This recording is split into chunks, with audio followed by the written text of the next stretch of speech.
नमस्कार मित्रांनो. नवीन बांधकाम कामगार नोंदणी कशी करायची हेच आज या व्हिडिओमध्ये आपण बघणार आहोत. त्यासोबतच काय अपडेट आलेली आहे नवीन हे सुद्धा बघणार आहोत. कोणते कोणते डॉक्युमेंट लागणार आहेत संपूर्ण माहिती या व्हिडिओमध्ये आपण बघणार आहोत. तर व्हिडिओ शेवटपर्यंत पहा. चॅनलवर नवीन असाल तर चॅनलला सबस्क्राईब करायला विसरू नका. तर चला व्हिडिओ सुरू करूया. या वेबसाईटची लिंक मी डिस्क्रिप्शन मध्ये देणारच आहे. या ठिकाणी आल्यानंतर या ठिकाणी आपल्याला कंस्ट्रक्शन वर्कर रजिस्ट्रेशन या ऑप्शनवर आपल्याला क्लिक करून घ्यायचं आहे. त्यानंतर या ठिकाणी आपल्याला आधार नंबर टाकून घ्यायचा आहे आणि मोबाईल नंबर टाकून घ्यायचा आहे. त्यानंतर प्रोसीड टू फॉर्म या ऑप्शनवर आपल्याला क्लिक करायचं आहे.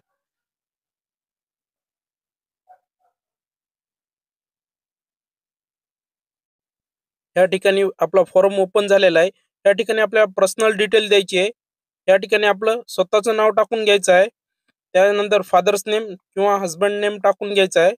त्यानंतर सरनेम टाकून घ्यायचं आहे. तर या ठिकाणी व्यवस्थित टाकून घ्या. मी टाकून घेतो. त्यानंतर जेंडर या ठिकाणी मराठीमध्ये नाव येईल. तर यामध्ये काही चूक वाटत असेल तर घाबरून जाण्याची आवश्यकता नाही. फक्त इंग्लिशमध्ये व्यवस्थित आहे का ते एकदा चेक करून घ्या. त्यानंतर जेंडर मेल फिमेल जे असेल ते सिलेक्ट करून घ्या. आधार नंबर या ठिकाणी ऑटोमॅटिकली शो होईल. त्यानंतर मॅरेज स्टेटस या ठिकाणी सिंगल आहेत, विधवा आहेत किंवा मॅरिड आहेत जे असेल ते या ठिकाणी सिलेक्ट करून घ्या.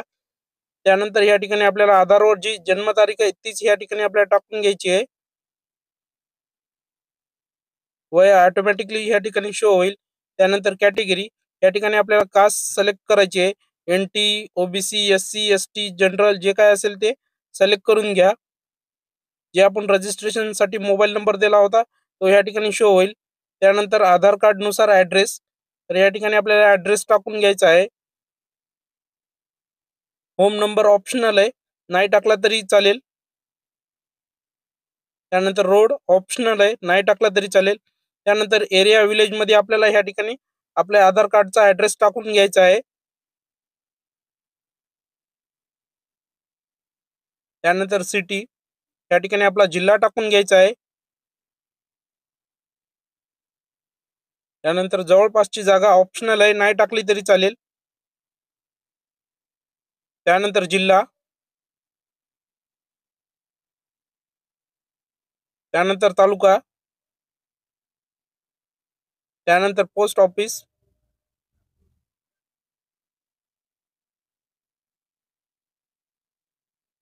पिनकोड ऑटोमॅटिकली या ठिकाणी शो होईल. त्यानंतर कुटुंब तपशील या ठिकाणी आपल्याला द्यायचा आहे. मी स्क्रोल करून घेतो. या ठिकाणी आपल्याला कुटुंब तपशील द्यायचा आहे. या ठिकाणी जी वरी माहिती दिली होती ती या ठिकाणी ऑटोमॅटिकली येईल. त्यानंतर मजुरी या ठिकाणी व्यवसायामध्ये आपल्याला या ठिकाणी मजुरी टाकून घ्यायचं आहे.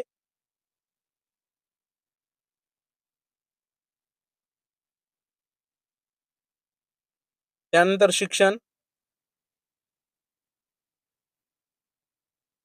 त्यानंतर नॉमिनीज आणि पुढे आपल्याला काही करण्याची आवश्यकता नाहीये. त्यानंतर ऍड मोर या ऑप्शनवर क्लिक करून आपल्या घरच्याची माहिती ऍड करून घ्यायची आहे. मी ऍड मोर या ऑप्शनवर क्लिक करून घेतो. या ठिकाणी मी संपूर्ण काही माहिती भरून घेतो व्यवस्थित.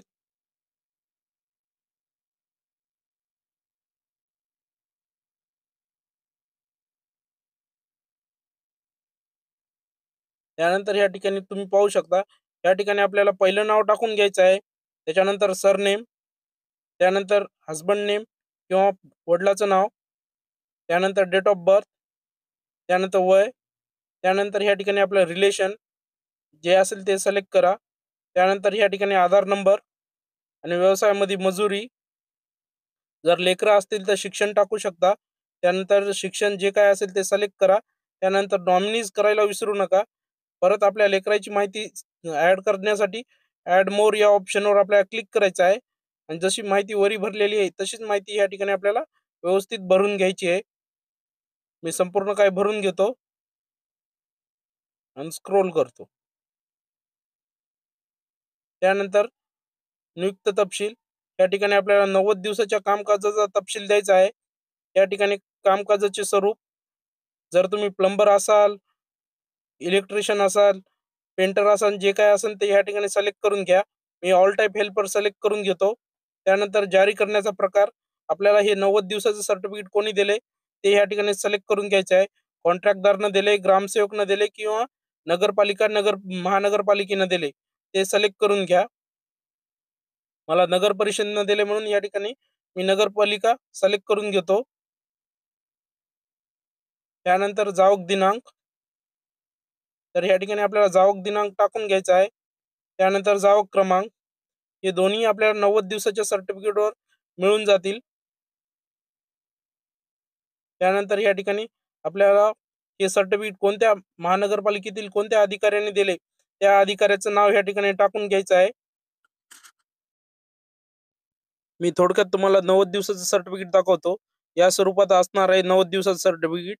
याचा PDF मी तुम्हाला डिस्क्रिप्शन मध्ये देणारच आहे. या ठिकाणी आपल्याला जावक क्रमांक आणि जावक दिनांक या ठिकाणी मिळू शकतो. त्यानंतर या ठिकाणी अधिकाऱ्याचे नाव, या सर्टिफिकेटवर जे काही नाव असेल ते या ठिकाणी टाकून टाका फॉर्म मध्ये. मी टाकून घेतो. त्यानंतर जिल्हा,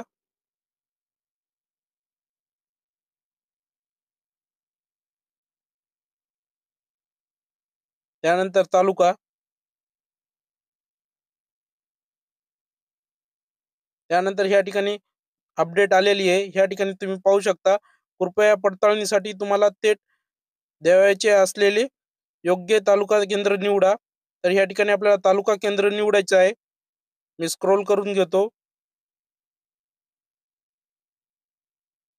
त्यानंतर या ठिकाणी आपल्याला तालुका केंद्र निवडून घ्यायचं आहे.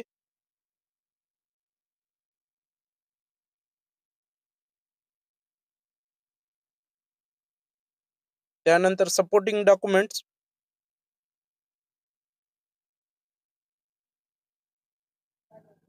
या ठिकाणी तुम्हाला डॉक्युमेंट्स अपलोड करायचे आहेत. डॉक्युमेंट्स 2 MB पेक्षा कमी असले पाहिजे. तुम्ही JPG PDF दोन्ही स्वरूपात तुम्ही अपलोड करू शकता.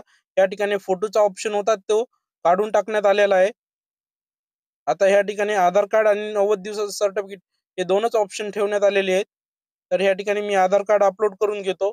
आधार कार्डच्या दोन्ही साईड आपल्याला PDF मध्ये मर्ज करून घ्यायचे आहेत आणि अपलोड करायचे आहेत. मी अपलोड करून घेतो.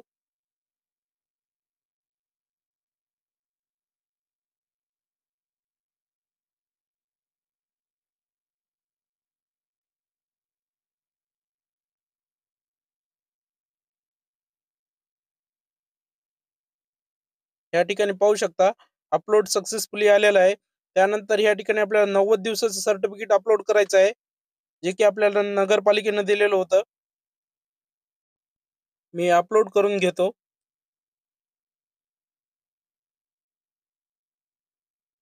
या ठिकाणी अपलोड सक्सेसफुली आलेला आहे. त्यानंतर व्हिजिट डेट, या ठिकाणी आपल्याला तालुका केंद्राला व्हिजिट देण्याची तारीख आपल्याला निवडून घ्यायची आहे. जी तारीख तुम्ही निवडता त्या तारखेला आपल्याला आधार कार्ड आणि 90 दिवसाचं सर्टिफिकेट आणि जे आपल्याला अपॉइंटमेंट लेटर भेटेल ते लेटर घेऊन आपल्याला या तारखेला उपस्थित राहायचं आहे. जी तारीख आपण जी सिलेक्ट करणार आहोत ती. तर या ठिकाणी मी तारीख सिलेक्ट केलेली आहे. त्यानंतर सेव्ह या ऑप्शनवर आपल्याला क्लिक करायचं आहे आणि सेंड OTP या ऑप्शनवर क्लिक करायचं आहे. जो आपण मोबाईल नंबर दिला होता त्या मोबाईल नंबरवर एक OTP गेला असेल, तो OTP ह्या ठिकाणी आपल्याला टाकून घ्यायचा आहे आणि व्हॅलिड OTP या ऑप्शनवर आपल्याला क्लिक करायचं आहे. साईट आजच चालू झाली आहे म्हणून या ठिकाणी थोडा एरर येत आहे. OTP इनव्हॅलिड दाखवत आहे किंवा दुसरा एक एरर येत आहे, अपलोड डॉक्युमेंट एरर. तर या ठिकाणी या स्वरूपात आपल्याला एरर येत आहे. तर या ठिकाणी घाबरून जायची आवश्यकता नाही आहे. सेम प्रोसेस राहणार आहे. फक्त या ठिकाणी 2-3 दिवस वेट करा. साईट व्यवस्थित सुरळीत चालू होऊ द्या. तर धन्यवाद मित्रांनो. व्हिडिओ आवडला असेल तर नक्की सबस्क्राईब करा. जय हिंद, जय महाराष्ट्र.